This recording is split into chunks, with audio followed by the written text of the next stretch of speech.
I'm very delighted to welcome Nicholas Gate, Policy Advisor at OpenForum Europe, who will be leading our first panel on open source policy and regulation, setting the scene for the rest of the day.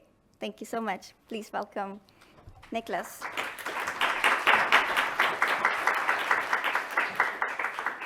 Testing. Okay, this seems to work.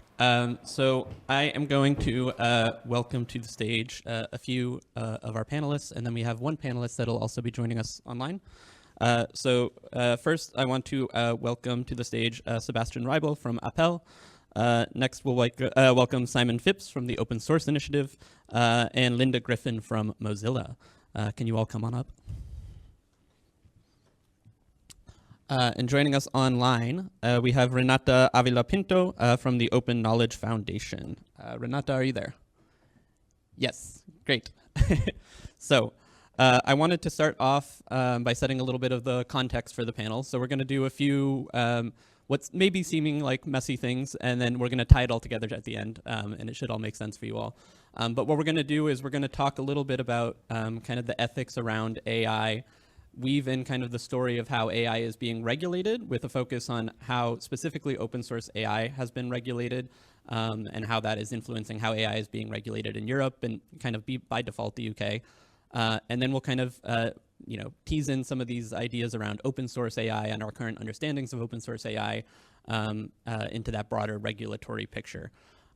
So my name is Nick Gates. I'm from OpenForum Europe, where I'm a policy advisor. We've been tracking the debates around AI with interest over the years, but what we found is that very recently, in the last 2 years, there's been a specific movement towards AI being regulated that is relevant for the open source community, and Simon and Sebastian are going to tell us a little bit about why that is. But the intersection of these two communities has become a bit of a flash in the pan. There's a lot of movement in the media around what open source AI is and the ethics of AI. And so we're going to tease out all that, but also kind of tell that story of what's going on in Europe and why it's relevant for the UK. So I wanted to have our panelists introduce themselves very briefly. Simon, could you introduce yourself and just tell us a little bit more about your work? Okay. Hi, I'm Simon. I first stumbled across the idea of AI back in the 1980s when I read a book by Marvin Minsky called Society of Mind. And my thinking about AI is still very much shaped by the dichotomy he makes between strong AI and weak AI. And I should say up front that I don't believe in strong AI, and consequently I am a weak AI proponent. This is all in the context of being a graduate in electronic engineering who accidentally fell into computing, worked for all sorts of computer corporations like IBM and Sun Microsystems. And then for the last decade I've been president of the Open Source Initiative.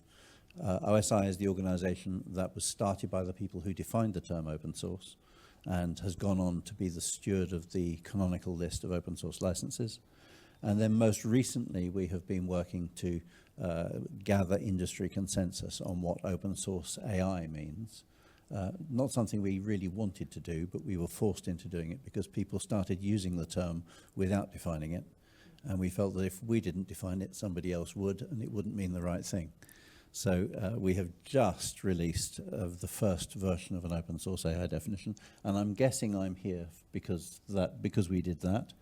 But my current role at OSI is I'm no longer its president. I'm now its director of public policy and standards, and consequently I am running the staff that is dealing with the move to regulate AI in Europe in particular. You're here for your long history with open source, Simon. Linda, could you introduce yourself? Yes, good morning, everyone. So I run global policy at Mozilla, and often people ask, why is Mozilla talking about AI? We emerged about 25 years ago. The first version of the web was looking like it was going to be increasingly privatized. Our whole reason for being is to keep the internet open and more in the service of a broader range of people. So with that in mind, we build products like the Firefox browser and other things to, I suppose, help shift the market, but also to build things to understand how difficult it is to actually build on the web. We also have a foundation where we try and advocate for a lot of the things we're building with. And we have an AI research lab and a small venture fund. So we're trying to put our money where our mouth is as well. So really, yeah, I'm here today because myself and my team have been globally working on, I suppose, this inflection point in AI for the past couple of years, how it's going to be regulated, what is the role for open source, and really, to be honest, protecting and creating a space for open source in the market as it emerges at the moment. Sebastian. Yeah, thanks for having me. My name is Sebastian Raible. I used to be an assistant in the European Parliament, and I did work on the AI Act. I was part of the negotiation team there, but today I stopped working in the European Parliament. I represent APELL today. APELL is the European Open Source Software Association, Businesses Association, and we represent business associations in 8 European countries with several hundred SMEs mostly, but also large enterprises. We have some public authorities that are our members and individual developers. I am a computer scientist, but my degree has already turned more than 10 years old. So at the time, machine learning and all that stuff that we're encountering today has not really been part of the program. When working on the AI Act in the Parliament, my colleague said I should more often say as a computer scientist. Because we had one colleague in specific that said as a lawyer whenever he started speaking. As a computer scientist, I've long conceived of what now we call AI as mansplaining as a service, I guess.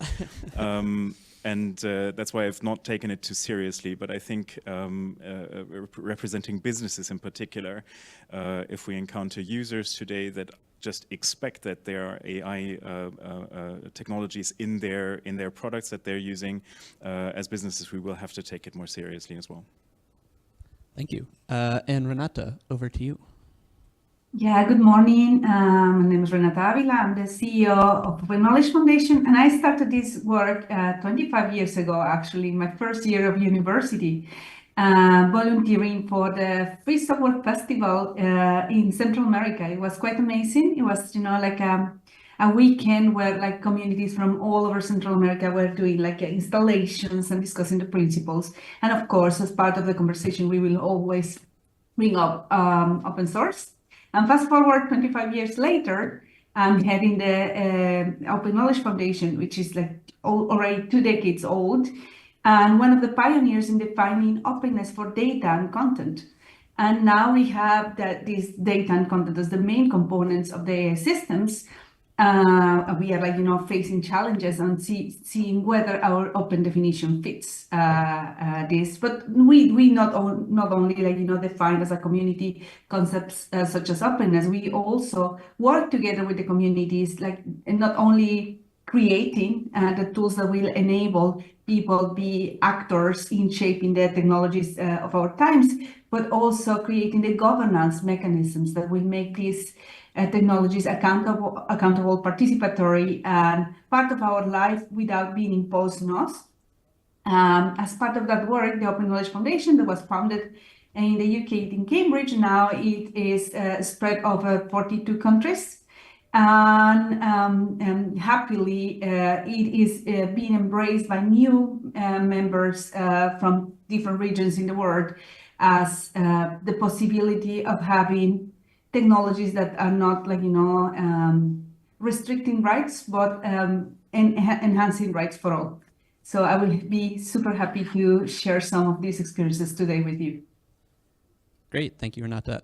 So this is an event about ethics, at least in part. So I did want to kind of take a step back and start with some of the intellectual foundation and get some kind of assumptions from our panelists. And I am kind of surprising some of you with this, but Simon, you and I were chatting before this about kind of what AI is and what AI is not.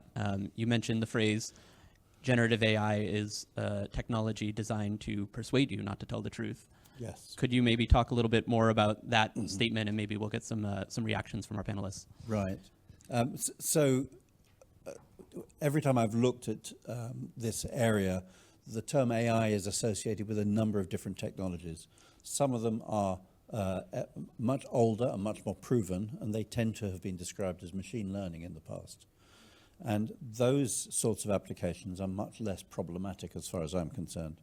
The ones that are deeply problematic are the ones that are generating human-seeming responses based on a model that has analyzed human-seeming resources. And those models, we have to understand, are not designed to tell the truth. They are designed to persuade you that they are producing a response which matches the prompt. And the starting assumption for any generative AI should be that the result is untrue until it can be proven to you that the response is true. And consequently, it can, as a technology, it can only ever asymptotically approach a human reaction. It can never replace a human reaction, because a human reaction can be relied on to be the basis of expertise and can be relied on to, when based on expertise, to be probably the truth. I make the assumption when I visit my GP that my GP is telling me the truth. But a GP that was acting in place of my an AI that was acting in place of my GP, I would have to assume that everything it said to me was wrong until a GP had validated that it was correct. And consequently, any discussion of ethics in the context of AI has to take in mind the fact that AI is software that is designed to persuade you, not software that is designed to tell you the truth. Telling the truth is an accidental byproduct of persuading you that it's right. And so any ethical basis would have to start from the proposition that if it is critical to human life, then you cannot use an AI to take a decision. You can at best use it as a tool to assist an expert. And I take that as given in all these discussions, that whatever we're talking about with ethics, you never leave an AI to do the job that a human needs to do if it is critical to human life or existence. I don't want an AI deciding prison sentences. I don't want an AI prescribing my drugs. I don't want an AI actually reviewing my tax returns. I want humans to do those things, because that's jobs that are only fit for humans. So that's what I say when I say that AI is software that's designed to persuade, not to tell the truth. Yeah, and here's when we get to Minsky's idea of weak AI versus strong AI, and kind of this idea of AI as a tool versus AI as the solution itself. I wanted to get maybe some brief reactions from our panelists, if they had any other thoughts on kind of the ethical basis that we're talking about before we go into the discussion of open source specifically. I'm happy to, I suppose I'll take an even further step back. If we're taking that as principle, right? And I think that's right, because if we don't know, if we can't explain something, or we're not quite sure what data was input, I mean, we should have lots of skepticism.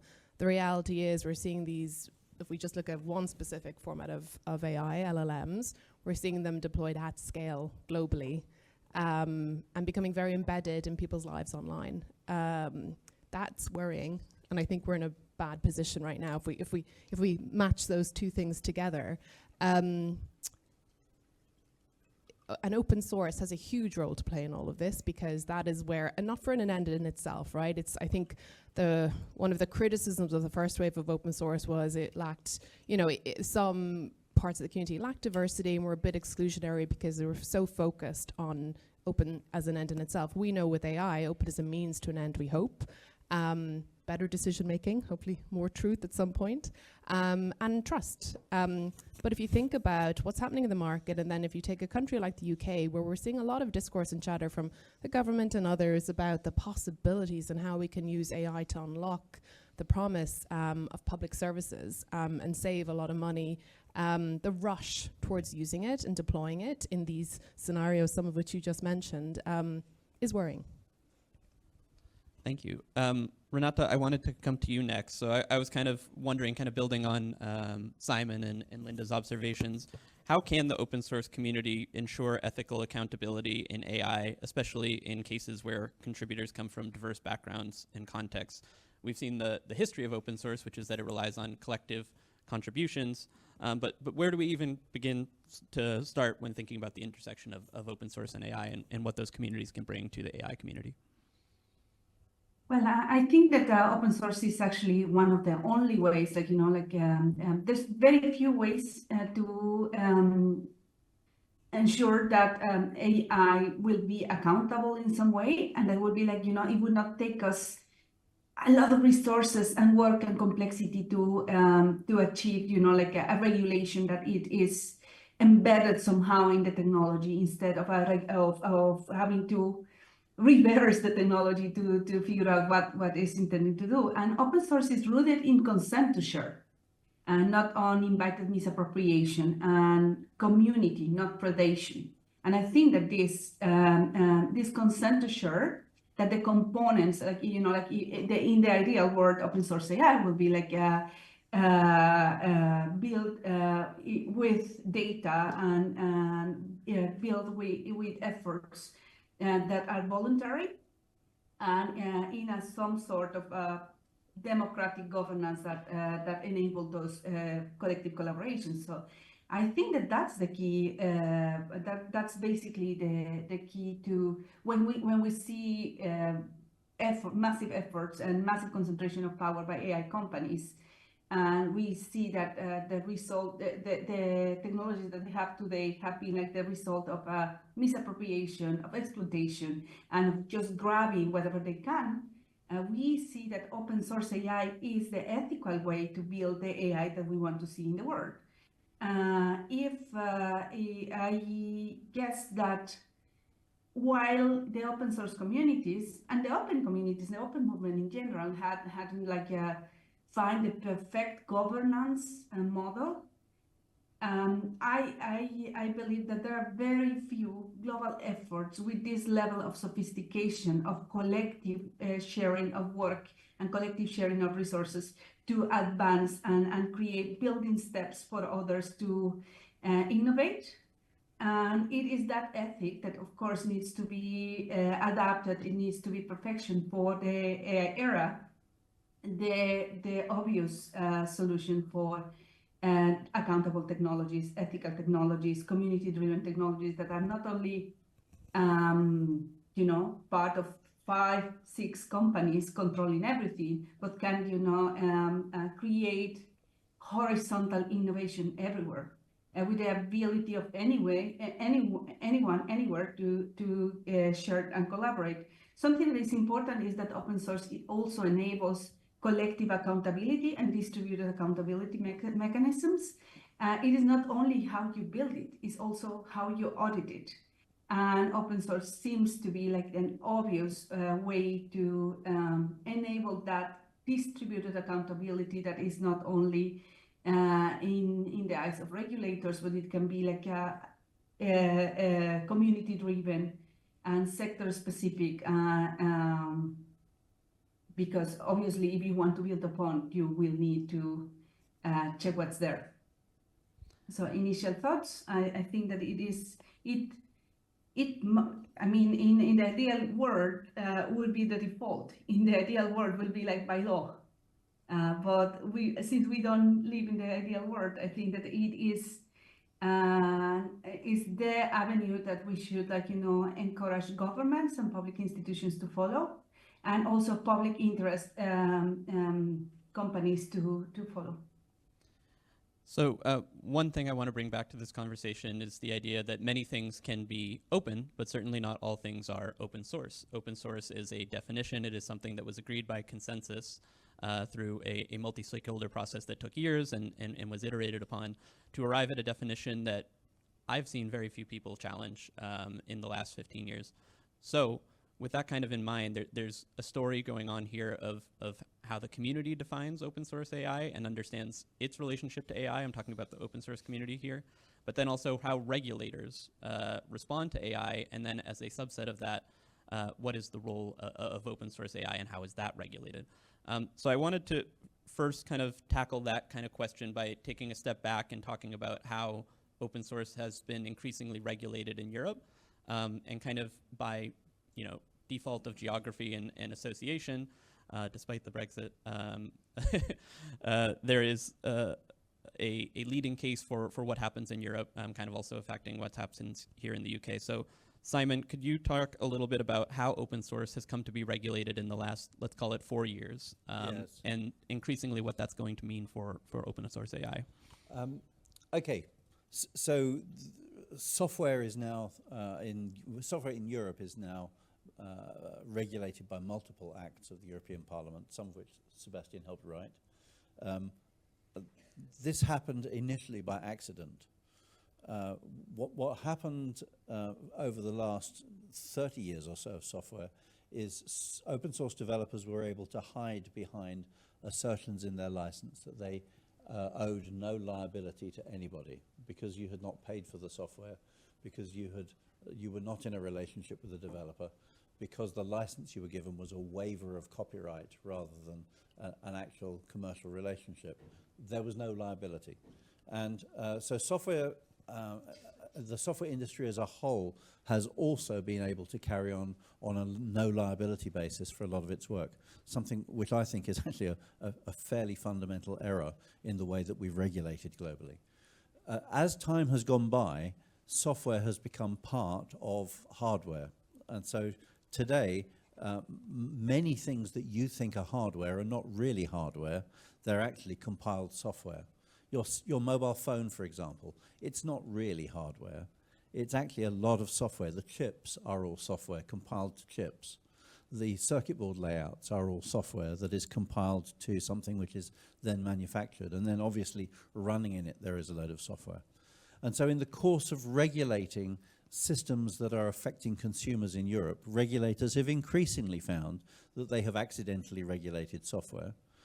This all came to a head about 2 years ago with a European act called the Cyber Resilience Act.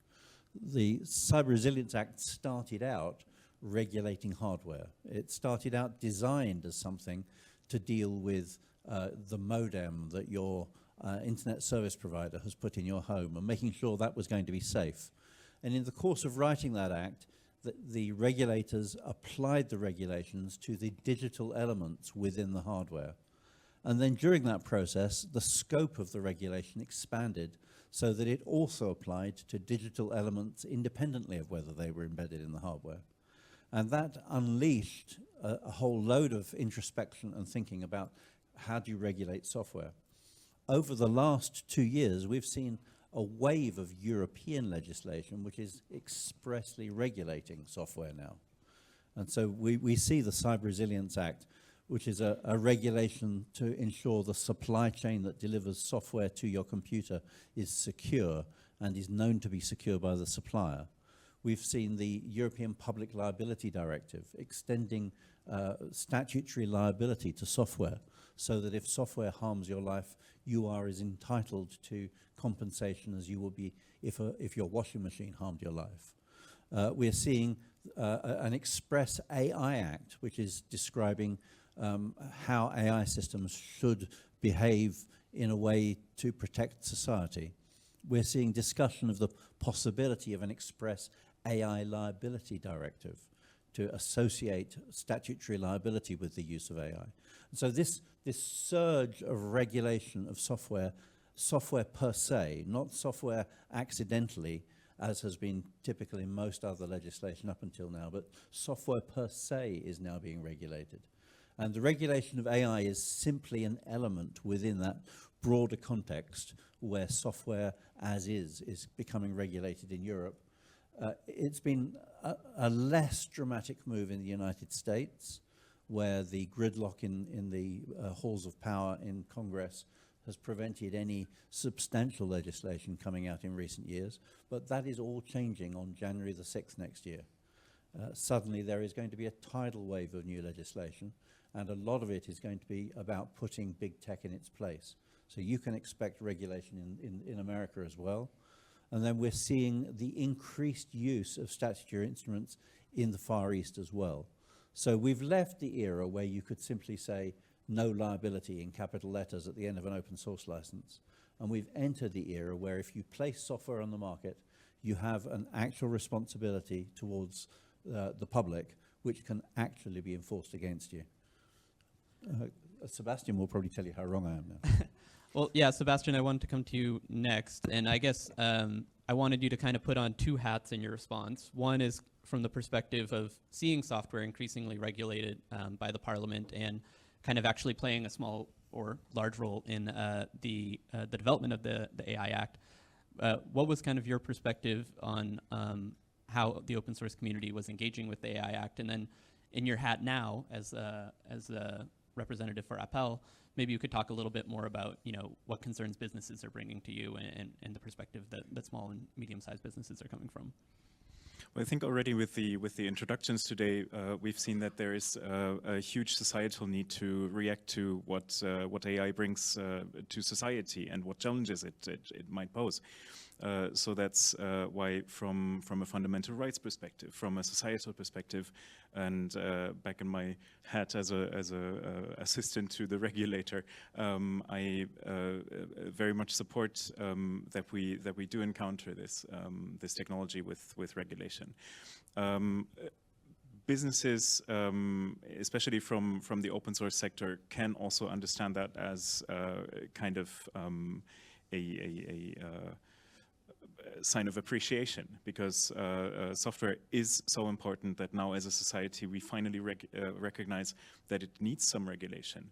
And businesses, especially in the software and tech field, maybe they haven't been so used to being regulated like that. So from a business perspective, I think what we do as an association, what we do as an umbrella organization, is we try to make information available, try to be prepared for the regulation that's on the way or has been established. And I think it's high time for developers and for businesses to get organized in that kind of way. Because they are part of this society and they need to recognize the need for regulation as well. But of course, they don't need to agree with everything, and enabling them to counter this or to be part of the discussion, I think, is what we try to do as business associations and what we should do. Thank you. Now we're going to come to the topic of open source AI, what it is and what it is not. And then we're going to weave all these stories together to talk about kind of what regulatory implementation and enforcement might look like over the next few years. Simon, you're a representative of OSI. OSI has led a process to develop an open source AI definition, which was recently released at All Things Open. You were not personally involved in that process, but you know the people who were. So I wanted to see if you could tell us a little bit more about the open source AI definition, what it is, how it came to be, and then maybe just tell us what it says and what it does not say, Right. so that we can all kind of be acting from the same foundation. Okay, so just to take a tiny step back before answering that, the thing that neither Sebastian nor I remembered to say is that the reason why this open source AI definition is relevant is because the AI Act in the European Parliament contains an express exception to regulation for open source AI. And if you have an AI system that qualifies as open source, then you are largely exempt from all of the regulation that the European Commission is planning. And this has proved to be irresistibly attractive to, in particular, one very large AI provider, Meta, who have darkened the skies of Brussels with lobbyists trying to persuade people that their Llama model is open source. Now, the Llama model is not open source. I want to be very clear about that. The Llama model is not open source just by the open source definition. Forget the open source AI definition for a minute. The open source definition says that when you're licensing a piece of software to be open source, it must be available without a restriction on how it can be used. And that includes the purpose for which it's used, otherwise described as the field of endeavor, and also the scale on which it's used. And the Llama license places a restriction, an express restriction on both of those things, what you can use it for. So, for example, you can't use Llama to train other AIs, and also on the scale to which it's used. So Llama is not open source. Even before we've got to the open source AI definition, it fails the OSD.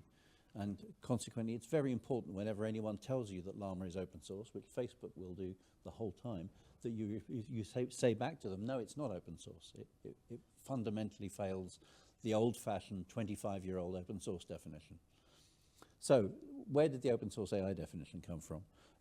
I'd say about 3 years ago, it became obvious to OSI's board that AI was going to become a significant technology trend, in the same way maybe that blockchain had before it.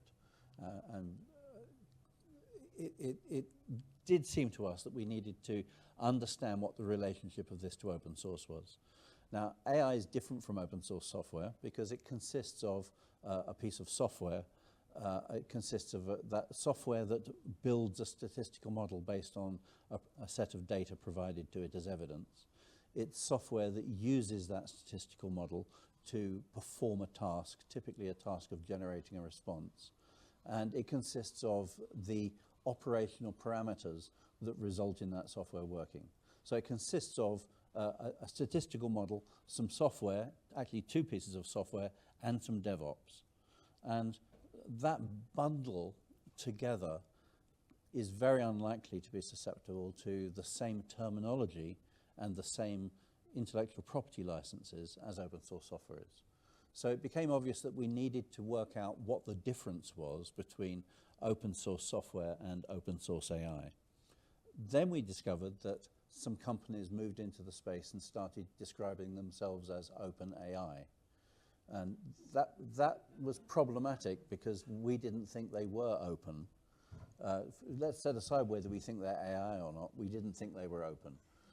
And then we began to find people using the terminology open source AI.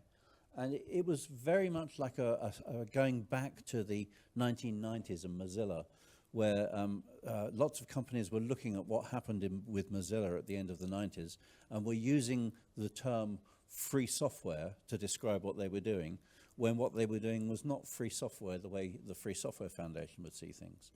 The very reason we defined open source in 1998 was to help people be clear what software gave you software freedom and what software did not. And that was in the context of Netscape becoming Mozilla. And so now, 20 years on, we're faced with the problem of, well, what AI guarantees your software freedom and what AI does not? Only, what does software freedom even mean in the context of AI? And AI is typically not something that I can start from scratch and go all the way to deployment in my home. Maybe I can just about do it with a Raspberry Pi with a Tensor hat on and a camera, but for most applications you need more than that. We gathered together practitioners, so we gathered together a wide range of practitioners, particularly from non-profit institutes like eLuther Institute. We gathered together practitioners who were making commercial AI, so we did speak with people from Meta, and we spoke with people from Amazon. And we had a wide-ranging consultation that involved seminars all over the world and then discussion groups. When we began to draft a definition, we had to respect the fact that not everyone was coming from the same place. Some people were wanting to operate in an open community and have a public discussion. Other people wanted to have an academic discussion that had controlled inputs and was respectfully analyzed. And some people wanted to have a private discussion because it related to their business interests, and also because they didn't wish to have a discussion that put their business at risk in public. And so we held all three kinds of discussions. We eventually ended up with a draft of an AI definition. And what's interesting about it is that when you look at the open source AI definition from OSI, the analysis of the problem is pretty much the same analysis that you get when you look at other efforts, like the Free Software Foundation has had an effort to look at what they call free machine learning. And they analyze it in the same way as software and a statistical model and more software and then deployment parameters. And when you look at the multiple attempts to look at this space and work out what software freedom means, we all pretty much agree. There is, you can't get a razor blade between the 4 different sources I've looked at, looking at free software and AI. So where we differ is in working out what the data means and why the data is necessary. Now, for OSI, our experts suggested to us that you don't need all of the data that trains an AI model. You need the data that makes a difference that trains the AI model. It's just that as a human being, you can't tell which data that is. And so you probably need all the data so that your AI model can end up being trained by just the data that's necessary. It's a little bit like a JPEG photograph. When you compress a JPEG, you throw away most of the photograph. and you just restore a statistical model that will give a human being the impression of the original scene when it's reproduced later. And that's what an AI model is doing. It's compressing the data down, throwing most of it away, and creating a resource that can be used to generate the result that's required in the future. So for OSI, our experts suggested to us that it was okay to have AI models where the data was incomplete, because you didn't need all the data, you just needed a well-described set of data to train the model. Other people disagree. They believe that you need all of the data that's used to train the model. But that is a tiny disagreement. Broadly, we all agree that for an AI to be open source, the source code of the software must be made available under a free or open source software license. The data must be available if you are legally entitled to share it. And the weights and other statistical operational parameters must be made available freely and in a modified way. We all agree about those things. And so going forward, I think that is the basis on which we will be saying to the European Commission, that's what open source AI means. The source code's got to be open, freely available. The data's got to be open, freely available. The weights have got to be open, freely available. And that's pretty much what the AI definition says today and why it says what it says. Now, there's scope for future evolution. Personally, I would have written the definition differently. I would have led with the fact that if you have the data, you must share it, rather than explaining what you do if you haven't got the data, which is what the definition does today. Personally, I would have led more with the software freedom principles, although they are quite strongly in there. But I think we have a definition which is 9/10 of the way to what we're going to need. And actually, at this stage in the life cycle of the free software definition 40 years ago, or at this stage of the life cycle of the open source definition, they weren't complete either. The free software definition didn't get freedom 0 for 10 years. The open source definition didn't get clause 10 for 5 years after release. So there's still time for us to improve it. And I think it's very important that as practitioners, we positively contribute to a single definition rather than having multiple definitions that can be used by the certain forces who want to get that exemption to divide us and to eventually rule us.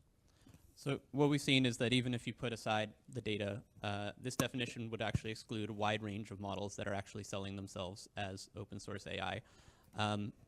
People are reacting differently to this. There's many different opinions in the community. Some go down to specific wording of that portion of the definition on training data. But ultimately, what we're seeing is that there is Meta trying to develop a new class of license, as I believe they're calling them open innovation licenses, which say something fundamentally different than what I think the open source AI definition is saying and what it shares in common with many others. Linda, I wanted to come to you next. Maybe can you talk a little bit about how the community is reacting to this, but also maybe how some of the biggest players in the AI market are reacting to these trends in open source AI? Yeah, thank you. I can add a little bit of political color as well, because we spend our days speaking with a lot of governments. So it is so important that we have a definition that regulators and policymakers can refer to. And I think, it'll probably evolve over time because the technology is changing.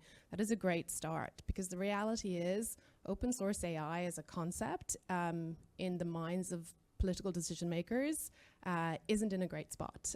There's just no attention focused on it, to be quite realistic.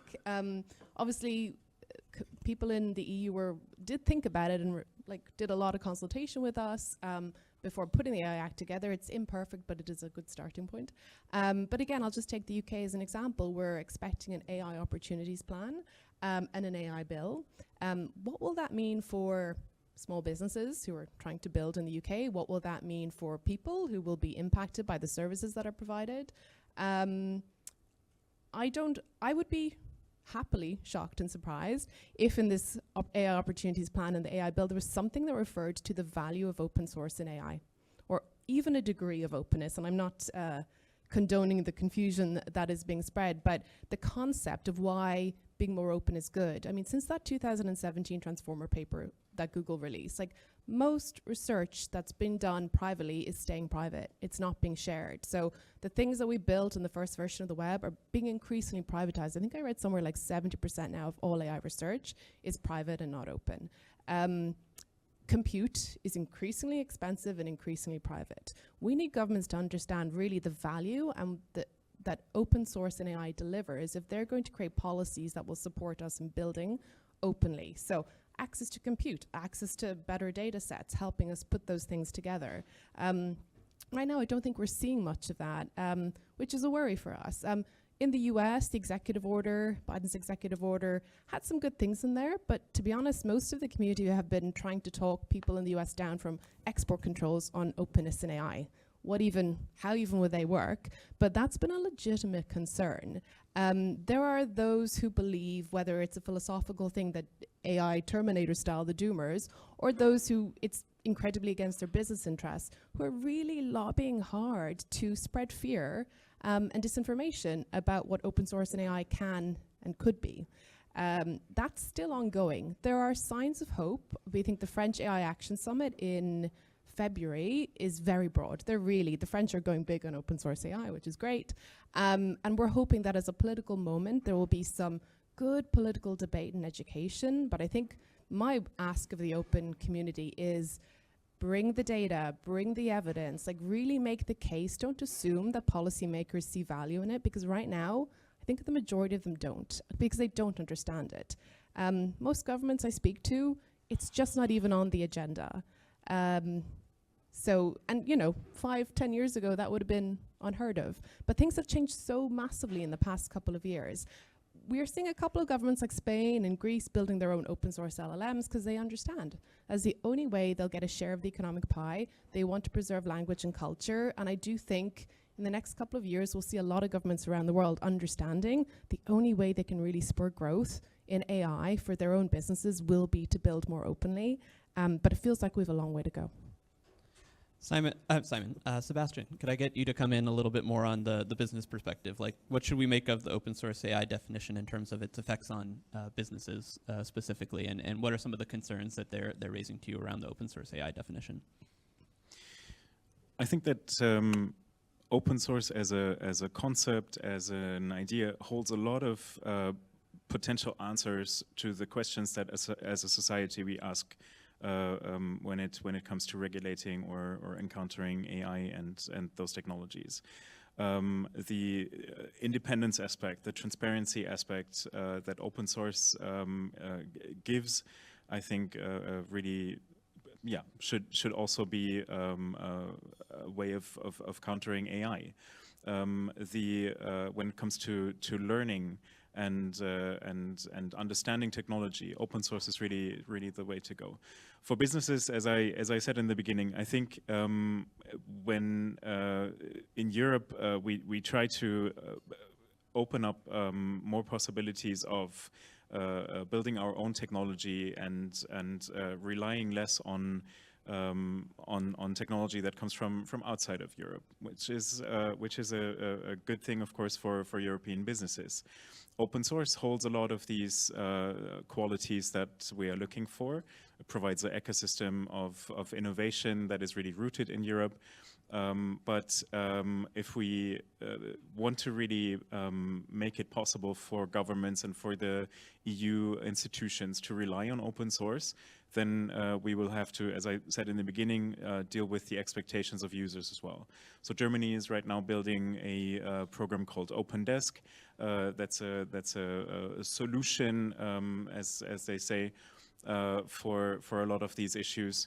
And users will be expecting what they know from their Microsoft Office if they are switching to OpenDesk. So the summaries that are provided by OpenAI, I guess, ChatGPT, and all of that, we will also have to build that into open source solutions because users expect it.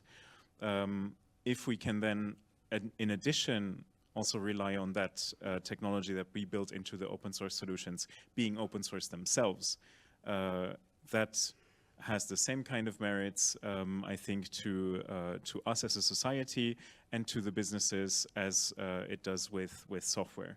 If the AI that we use in these solutions is also open, then we have all of these merits that the open source way allows us. Great, thank you. And Renata, I wanted to come to you. So you led a process to engage with the open knowledge community around what open source AI meant for them. Could you talk a little bit more about kind of where you landed in that process in terms of your understanding of open source AI and how it's being perceived by your community and your supporters? Yes, I want to thank the open source initiative because it was a great process to learn what is and what is not an AI system. I mean, the value of the debate to understand to communities that were just, overwhelmed by all the regulation complexity and the buzzwords around AI. It really helped. Just to explain the open knowledge communities, different chapters. Some of them are teams in universities in Europe. Others are just groups of open movement enthusiasts in, let's say, Ghana. It's very diverse. So not all of them are AI specialists, but all of them are openness advocates. And so for us, the process of following the discussion and discussing internally the open definition, it was a great moment to learn about an AI system and about what the different points of opacity and the different problems of concentrations of power that a closed AI system can lead to. The reactions were very different in the community. I would say that some of them, I would say like 35% of the community was okay with the first version of the definition.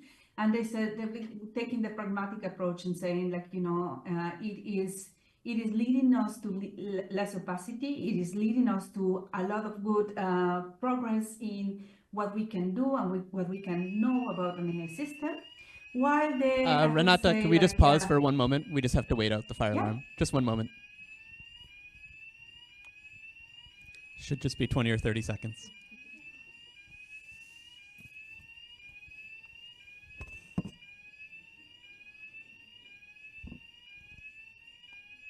Keep calm, everyone.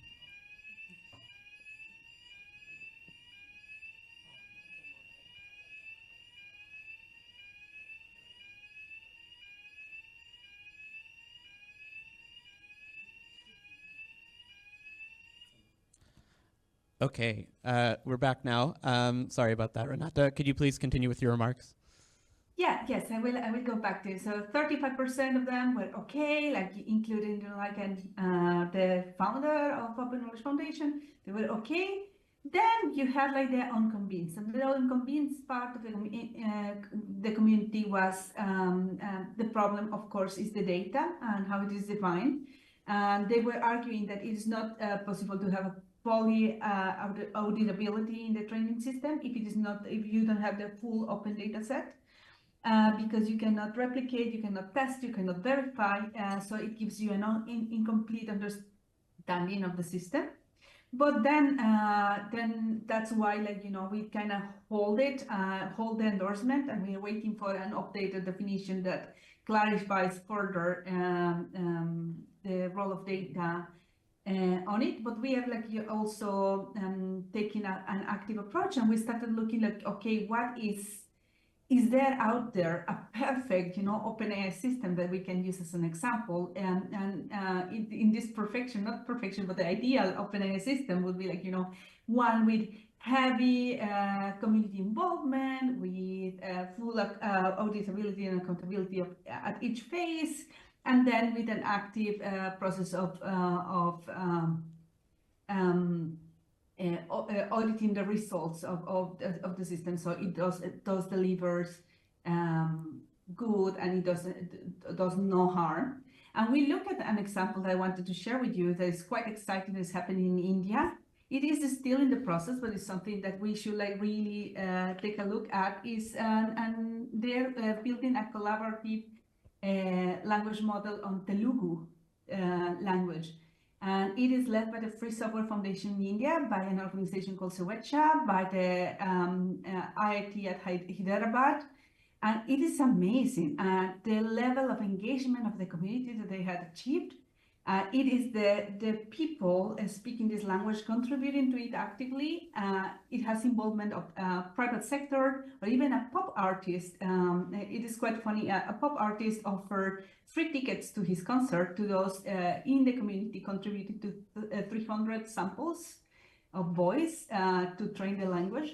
And I think that these participatory approaches where the people not only take an active role in shaping a system, but also at each step can follow the creation and deployment of the system, while might not be commercially available, might be a very interesting collective tool.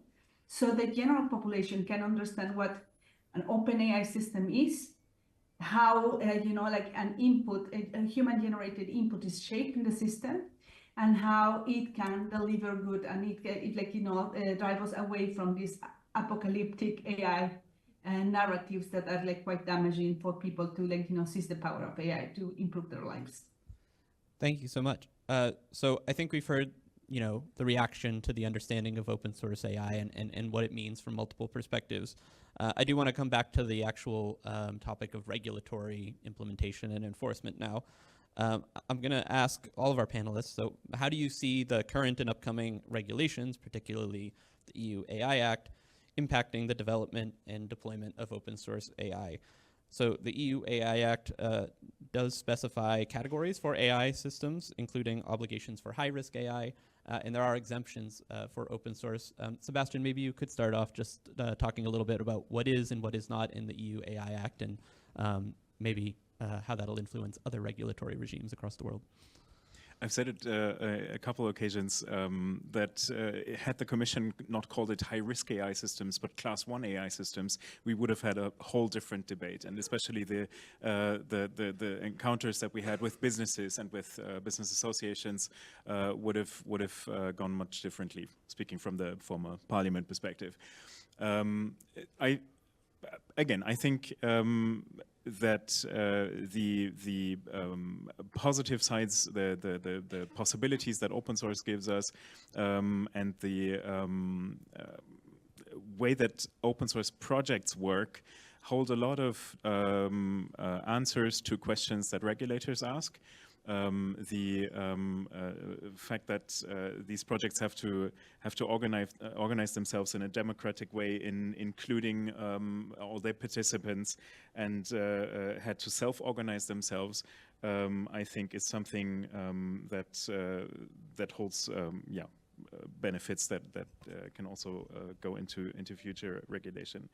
I think it was hugely important to tell the Commission and to tell governments, and will be in the future, to continue telling governments that open source has these positive aspects that need to be safeguarded in regulation. But that's not for the business side. The businesses can afford keeping sorry, I'm lacking the words right now. But businesses can afford complying with regulation. Open source projects need to be protected from certain sides of those regulations. I think that's a way forward.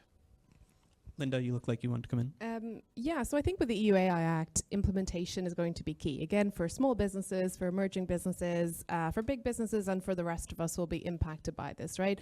The EU is still learning how to be an enforcer. That's a hard skill. So we're doing a lot of work in the code, for example, on data transparency, but that will really be the success or the failure. The framework is okay. Risk-based approach. I mean, I worked in big tech over 10 years ago. That was the dream. But yet everyone's still really anti it in kind of the general discourse. But yeah, implementation is hard, and we're hoping the EU AI office staffs up and can be supported by the broader open community as well. But we know at the Commission there's a strong receptive gene for open source. They've always had open source software strategies. They don't have one now. We'd like to see an open source AI strategy built in somewhere, please.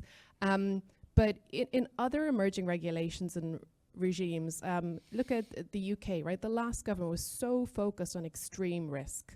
at the expense of everything else, at the things right now that we can measure and talk about. That imbalance persists, and it's something I think the open source community really needs to push back against, because we need to deal with the things that we can see, I suppose, in front of our faces, the stuff that is evidenced. That's a good basis for regulation, and that's where we need to put our initiatives. But it's also government policies around regulation, right? The US might get some stuff through. I think a lot of stuff will pass in this administration on a state level, which is going to be pretty fragmented and confusing. But what we really need is policies that come at different communities and think about where openness can benefit them, why and how. Take startups, for example. Right now, it seems like the current approach in a lot of countries to like growth in the AI sector is like, let's let our startups be customers of OpenAI, Anthropic, and use their APIs. What happens when those terms and conditions change? What happens when the governance of these companies might go in odd ways? Who knows? That isn't a business strategy. A business strategy is actually building a really strong open source community, thinking about how your startups can build on that, how we can create tools for developers, building on good open models, encouraging that. Yeah, and that's what's really missing, I think, from the dialogue. So it's a regulation that's focused on risks that are evidenced, problems or opportunities that are evidenced, and then the policies, whether that's a procurement, industrial policy, working with universities, supporting their access to research, making more research open. That's where I think we need to be focusing and doing more of. Simon, where are you looking to? Do you see the open source AI definition impacting the implementation of some of this legislation just from like a norm setting perspective, or where are you at in thinking about what comes next? So we're also very pleased to see a risk-focused approach. We have been very concerned about some other approaches that were being suggested to regulating open source AI. I think the biggest challenge that I've been seeing is people wanting to talk about a gradient of openness, recognizing that they can't achieve the gold standard of open source AI, and particularly the definition that OSI has put forward, which some would say is too low a bar. We hear from a lot of industry that it's too high a bar for them, and they want to be judged on a gradient of openness. I think it's very important that regulators do not tolerate that. It's very important that they set open source as a bright red line and talk about a gradient of closedness. So I would prefer a narrative of steps out of closedness rather than a narrative of approaching openness, because that gives implementers an incentive to remove closed elements of their approach. It gives them an incentive to make each part be licensed in an appropriate way for open communities. It gives them an incentive to remove barriers against fields of use and scale. And so I think that's the number one thing that we're focusing on, is to make sure that people can talk about steps out of closedness rather than gradients of openness, as if that gradient of openness is enough. Oh, we've only made it halfway up the slope, but at least we're halfway to open. We used to have an English expression about the curate's egg that talked about, someone said that, curate, your egg is bad. And the curate responded, no, it's very good in parts.